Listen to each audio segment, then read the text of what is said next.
Et exceptionnellement, il n'est pas dans le studio avec nous, mais dans un studio quelque part. Bonjour Cédric Cizère. Bonjour mes chers compatriotes. Alors tout à fait, je suis un duplex du sud de la France. Dans le sud de la France, c'est ça? Ouais, à Caen. Ah, D'accord. Eh oui. Et comme je critique sans arrêt la météo de la Normandie, les Normands ils m'ont invité. Ah, d'accord. Enfin, ils m'ont séquestré. Ils m'ont séquestré pour me prouver qu'ils avaient toujours beau temps en fait en Normandie. Et effectivement, nous sommes le 14 juin et je peux vous confirmer en exclusivité qu'il ne neige pas. Ah, et ça bien. c'est cool. Bravo la Normandie. Non mais franchement ça me fait plaisir ce retour d'où je viens en province parce que c'est ça la vraie vie. Hein, ne pas pouvoir aller dans un magasin entre midi et 2 parce que c'est fermé. Ne pas pouvoir se faire livrer de nourriture parce qu'il n'y a pas de restaurant à moins de 25 km. Ne pas avoir la 5G, ni la 4G, ni la 3G, ni la 2G, ni la 1G, ni même le réseau France Télécom. Et ça, c'est beau, la province. Et oui, être obligé d'aller chercher l'eau au puits le matin, j'adore. En fait, en province, on vit exactement comme à Paris, mais quand on est confiné, quoi. Oui, c'est ça. Ouais. Ça va leur faire plaisir, en tout cas. Mais en tout cas, j'y suis. Je vais rester peut-être 2 ans encore, parce que j'ai l'impression d'être un aventurier ici, quoi. Un peu comme Indiana Jones. Ici, c'est Indiana Jones et le coin perdu. Et si on mettait la musique, justement, d'Indiana Jones? Ah là là, Indiana Jones va faire son retour le 27 juillet 2022. Vous avez vu, Patrick, ça? Ouais. Oui. Ah bah, il est à fond, Patrick. Ah, le 5e épisode. Mais il ressemble un peu à Indiana Jones, Patrick, d'ailleurs, j'ai remarqué. Ouais. Il a le même chapeau, vous avez tout. C'est Mince, surtout je le suis fouet avec démasqué. Patrick, avec Indiana Jones.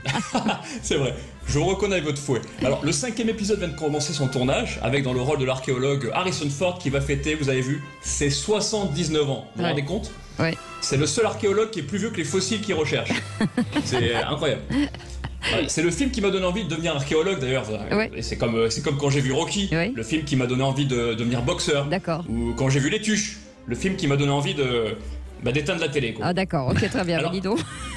Et alors, Ah bah oui, bien sûr. alors, et Indiana Indiana Jones.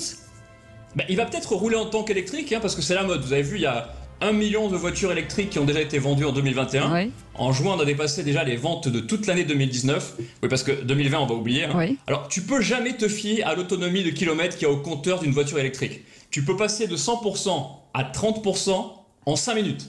C'est les mêmes batteries que les iPhones, en fait. C'est C'est ça. pareil. C'est ça. C'est exactement les mêmes. Alors, si tu veux pas tomber en panne, dès que tu es dans une voiture électrique, il faut éteindre le chauffage, les essuie-glaces, les phares, la radio et surtout le moteur. Ouais, C'est il faut vachement pousser. pratique, quand même. Et il faut pousser. C'est super. Et il faut pousser, bien sûr que oui. C'est ce qu'on conseille aux clients d'ailleurs. Alors, il y a un écolo qui nous a laissé un message à propos de ces véhicules électriques. Bonjour Cédric, c'est Francis Gasoil. Je suis membre du Parti écologiste. Alors j'ai acheté une voiture électrique il y a 7 ans. Elle est toujours dans un état parfait, comme neuve. Bon, c'est normal, la batterie tient tellement pas que la plus grosse balade que j'ai faite avec ma voiture, c'est pour aller de ma cuisine à ma chambre. Ah, c'est un peu exagéré Ah ouais, quand même. On peut oui, faire un mais peu si, plus de mais kilomètres aujourd'hui. Ah non, je vous assure, c'est une catastrophe. Alors, comme Anne Hidalgo, moi, vous savez que j'ai un Hummer. Un Hummer. Oui, c'est Hummer un hybride. énorme 4x4 pour ceux qui ne connaîtraient C'est pas. un énorme 4x4, voilà. Et c'est hybride, Ouais. moitié diesel, moitié samplon 98. C'est vachement bien. Et Ouais. pour rouler sur les pistes cyclables, c'est pratique. C'est vrai. Alors, vous savez que 90% de ceux qui achètent une voiture électrique se convertissent à une religion dans la foulée. Ah bon? Ouais, parce qu'ils passent tout leur temps à prier pour ne pas tomber en panne.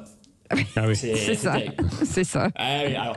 Et pour finir, celui qui prie pour sortir de l'isolement, c'est Jean Castex. Ouais. Vous avez vu qu'il est en isolement, le pauvre Bah Jean oui, Castex. ça fait 3 fois. Donc, eh oui, 3 fois, il est encore cas contact, 3 fois en même pas un an. Il a plus souvent été touché par le Covid que par la grâce. Mais bon, c'est pas. Et depuis sa chambre de 7 mètres carrés Loi Carrez où il a des posters de Brigitte Lahaie et Arlette Chabot, Ouais. Jean Castex a tenu à laisser un message écologique à tous ses concitoyens. Alors on file dans la chambre de Jean Castex. D'accord.